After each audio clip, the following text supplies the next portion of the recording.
Security expert warns never to borrow someone else's charging cable. Bad news for everyone who has ever borrowed someone else's charger when they've been in desperate need of one, because cybersecurity experts have warned you should never do it. Let's face it, we've all been there.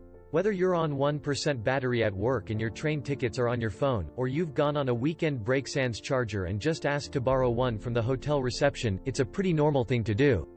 But now it's apparently a dangerous thing to do too, with security experts telling us to protect our charging cables like we protect our passwords. Charles Henderson, global managing partner and head of X-Force Red at IBM Security, runs a team of hackers that clients hire to break into their computer systems in order to expose vulnerabilities. Henderson told Forbes, "There are certain things in life that you just don't borrow. If you were on a trip and realized you forgot to pack underwear, you wouldn't ask all your co-travelers if you could borrow their underwear. You'd go to a store and buy new underwear." The cybersecurity expert warned that, since hackers have figured out a way to implant charging cables with malware which can remotely hijack devices and computers, it's better to be safe than sorry when it comes to borrowing chargers.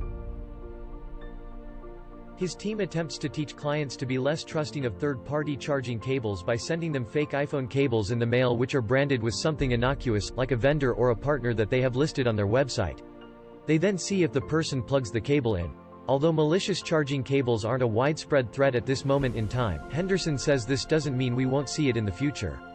He explained, "The technology is really small and really cheap. It can get so small that it looks like an ordinary cable but has the capability and the intelligence to plant malware on its victim. These things are only going to get cheaper to produce, and it's not something your average consumer is going to be tracking to know when it becomes viable on a mass scale." One such product, the OMG cable, was revealed in August this year.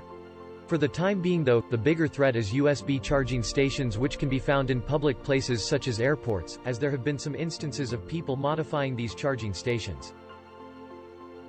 Henderson warned we should always be careful about what we plug our devices into, comparing it to the way we're wary about opening email attachments or sharing passwords. In a computing context, sharing cables is like sharing your password, because that's the level of access you're crucially conveying with these types of technology, he added. "I guess it's time to get better at remembering to pack your charger wherever you go."